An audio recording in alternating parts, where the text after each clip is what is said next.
Dodson, and then the coming out against Aljamain Sterling. So this is a huge win for Moraes, whether he gets a next title shot or not. I mean, this might even just put him in the next queue for the number one contender fight against maybe someone like Dominic Cruz, if Dominic Cruz doesn't, tear off one of his limbs in between now and then, giving his injury history. Right. Yeah. So we'll see what happens with the bantamweight title fight, the rematch between TJ Dillashaw and Cody Garbrandt. I believe that's in August in LA. So that would be an exciting one to go to if I had money. But hey, right now that is not the thing I have most of. So probably just going to be watching that one at the old Buffalo Wild Wings. Bobby, maybe if Bobby has another jackpot, he might be sitting front row. You never know. Speaking of which, yes. I did win $700 at the casino over the last 2 days. That is very good, Bobby. Now, did you win that at the rival casino, or did you win that at the casino you work at? Both. Oh, no, not both. One in another casino. So not my casino, but the rival and the different one. Oh, so there's another one that's coming up in the forefront. There's 4 within 20 miles of each other. I didn't realize that. I thought there were just the 2. I thought there was Palma and Pachanga. It's very dangerous for me. Yes.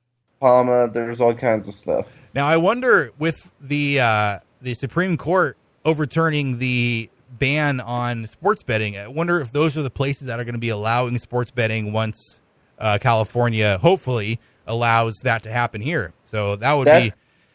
That's what's the exciting part, and honestly, I think it could be huge, especially for Indian casinos. I mean, then there's literally probably no draw to go to Vegas when you could have everything like sports betting and all your other gambling needs associated here in California.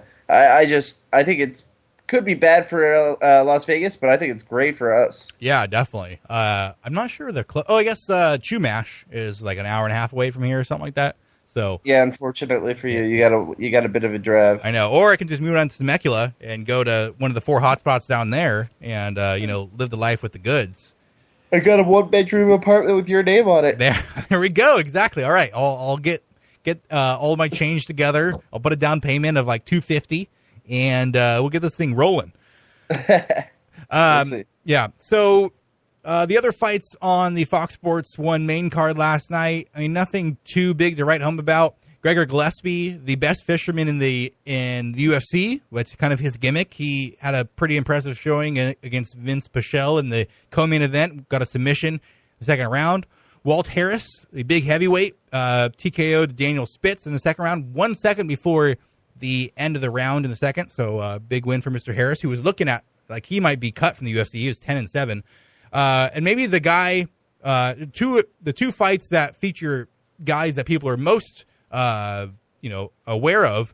Ben Saunders, the big, lanky, kind of weird dude in the welterweight division. He TKO'd Jake Ellenberger with a knee to the body in the clinch in just 1:56. And Bobby, we talked, I don't know how long ago, maybe a month ago, how Joe Lauzon probably should hang it up, even though he's only, 33, 34. He's just got so many fights on his body, and he just keeps on getting knocked out. I feel like this is the same thing for Mr. Ellenberger. He's taken such a beating in his MMA career. He has now fought, let me see how many fights he has. He is 31-14, so he's fought 45 times. He's lost 3 in a row, all by either knockout or TKO. I think it may be time for the Juggernaut to hang the gloves up. Yeah, a very solid career, but like you said, once you get to around the 50 mark, mid 40 to 50 mark, really starting to really take a wear and tear on your body, and that's about the time you see guys start to hang it up because there's only so much punishment you can take. And Ellenberger, he had his time in the sun, and it's been a great career for him. So I think it's time we've seen the last of the great Ellenberger. Yeah, so he is 2-8 in his last 10 fights. And granted, I mean, he's fought against some pretty tough opponents. Rory McDonald, Robbie Lawler, Kelvin Gastelum. He lost those 3 in a row. Ended up beating Josh Koscheck, which, I mean, and then that kind of shows you the kind of competition he's actually been able to beat. Guys who have names but aren't anywhere near what they were. That was back in 2015. Basically himself. Right, exactly. He got knocked out by Stephen Wonderboy Thompson, lost a decision to Tarek Safadine, came back and TKO'd Matt Brown. So that was kind of like, oh, he's back. And then he's lost 3 in a row to Jorge Masvidal, Mike Perry, and now Ben Saunders. So I would like to see Jake Ellenberger hang it up. Like you said, it's been a good career, but you can't keep doing this thing forever, especially in the fight game. It's just going to just start, exponentially making your life worse as your life goes on if you continue to get knocked out. So hopefully Jake has some people in his corner that can tell him the right thing. And then the other fight between a couple of guys you might know is between Smiling Sam Alvey and John Vellante. I guess Sam Alvey is just totally in the light heavyweight division now. He used to be a middleweight. He's now moving up to light heavyweight. Not the best fight, I would say. A split decision win for Sam Alvey. Sam Alvey always has someone to call out. I forget who he called out, just at the top of my mind right now. But I know he called someone out.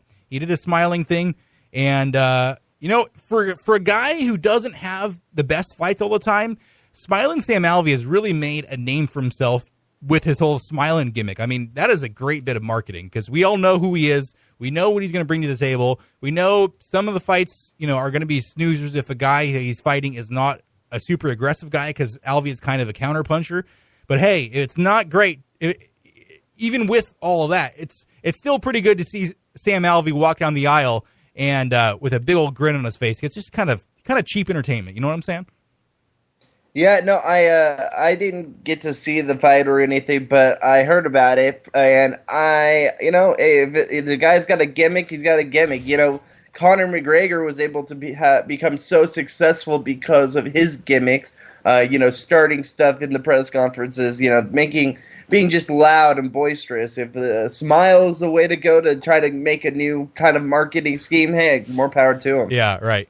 All right, so that was really the notable stuff from last night in Utica, New York. Then 1 week ago in Liverpool, we had Darren Till fight Stephen Wonderboy Thompson as the main event over across the pond. Darren Till kind of got a controversial unanimous decision. Wasn't a whole lot of action in that fight. Really two guys who are known for being precise, kind of Lyoto Machida types who were able to try to pick their spots and win with defense and precise counterpunching. So it kind of was one of those fights. And Darren Till getting the hometown nod, the guy from Liverpool, getting the nod by the judges against the American Stephen Wonderboy Thompson. Did you see any of that fight, Bobby? And what was your reaction to, I know a lot of people were kind of up in arms that Darren Till got that win, considering that many people thought that Wonderboy had that one going away. Yeah, I was surprised. I got to see highlights from it, and I was surprised that the Wonderboy didn't win that fight. From what I got to see, it didn't seem like he was doing anything out of his own ordinary on his own game. I just think that Wonderboy, we know what to expect from him, and for him not to win, it was kind of a setback. Right, and that it was kind of a Wonderboy fight. Some of those fights that Wonderboy has, it's not going to be a super, slugfest like something you'd find in the UFC, more prevalent, maybe 10 years ago. But he is very accurate. He is very precise, and he has a style of fight and has won him a lot of fights up until now. And it kind of came back to bit him. It's almost like, when Ben Henderson would win all of those split decisions over guys like Frankie Edgar and the like, and people were complaining that Benson Henderson would keep on winning these very, very close decisions, and a lot of people thought he lost them.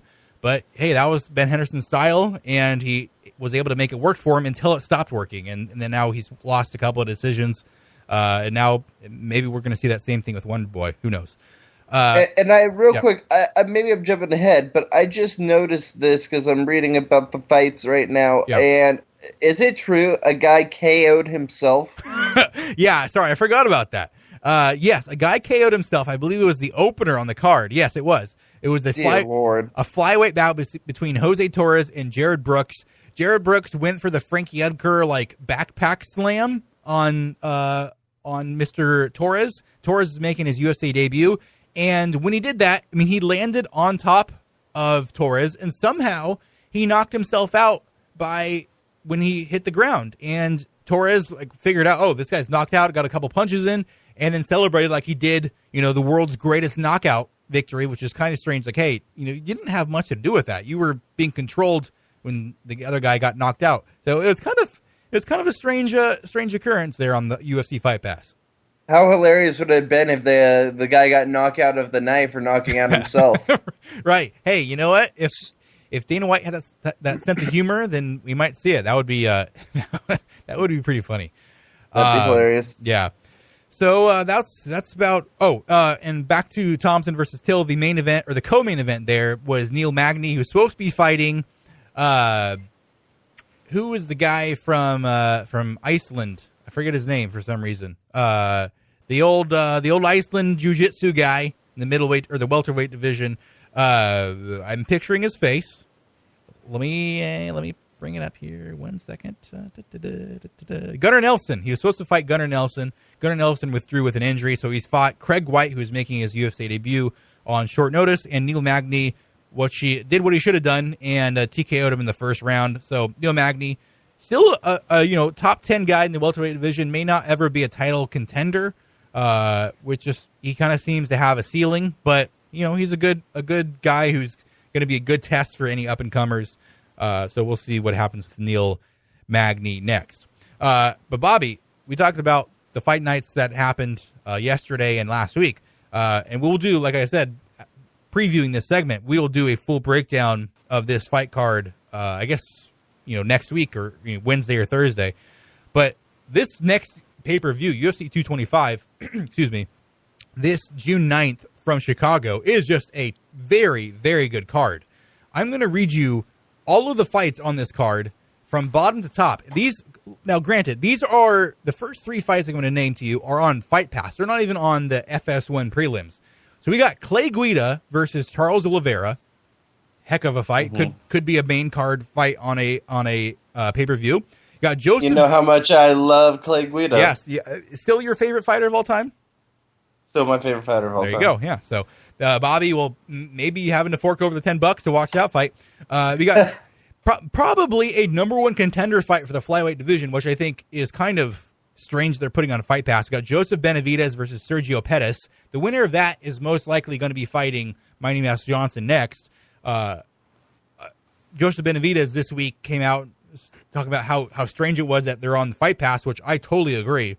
I mean, these guys are ranked number 1 and number 3 contenders in the flyweight division, and they're fighting on Fight Pass, so only the hardcore fans are going to see it. It just, to me, seems like terrible promotion of the flyweight division by the UFC, but hey, you know what?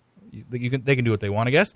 And then the last fight on the UFC Fight Pass is Rashad Evans versus Anthony Smith, and really that's a fight to kind of see, hey, Rashad, do you still have anything left in the tank? Are you going to retire or what? But Rashad Evans, obviously a former champion, that is a big spot to see if he can continue his UFC career. So just those 3 fights on Fight Pass. I mean, those are supposed to be the bottom 3 fights. Pretty exciting fights there. And then for Fox Sports 1, they threw in a heavyweight fight that neither guy has a Wikipedia page. Rashad Coulter and Chris De La Rocha. Not sure why that is ahead of the other cards on Fight Pass and on Fox Sports 1. Then we got Ricardo Lamas versus Mirsad Bektic. Ricardo Lamas, one of the top 5 featherweights in the world, really continually. Claudia Gadelha versus Carla Esparza, 2 of the top women's strawweights in the world. Claudia Gadelha, a 2-time challenger for the strawweight title. And then the top fight on the prelim card on Fox Sports 1 is Alistair Overeem versus Curtis Blades, which is really an awesome fight. And so that is going to be your topper on Fox Sports 1. And then we move to the main card. We got CM Punk making his return to the octagon. He's back. He's back. Not sure how excited I am for that, but he's facing Mike Jackson, who was 0-1. The 2 guys combined are 0-2, and both those losses are to Mickey Gall. So it's a kind of just a strange occurrence that we're having CM Punk fight again, considering how bad he looked the first time around. We got Andrei Arlovsky versus Taya Tuivasa in the heavyweight division. We got Holly Holm versus Megan Anderson. What is going to be probably a women's featherweight. Whoever wins that fight will facing Cyborg next. And then we got 2 title fights, one an interim fight between Rafael Dos Anjos and Colby Covington for the interim welterweight championship. And finally, the rematch between Robert Whitaker and Yoel Romero for the middleweight championship. Now, Bobby, rating this card from a 1 to a 10, how would you rate this card in terms of just depth and overall power to make you want to watch it? Anytime that there's a double title fight or even a triple title fight, it's going to be up there for me. So I would have to do at least an 8. Yeah. However, the main card, I'm not a huge fan of. I just don't see Like, sorry, not underneath the main card, under the two title fights. I Right. just don't see the potential there for great fight.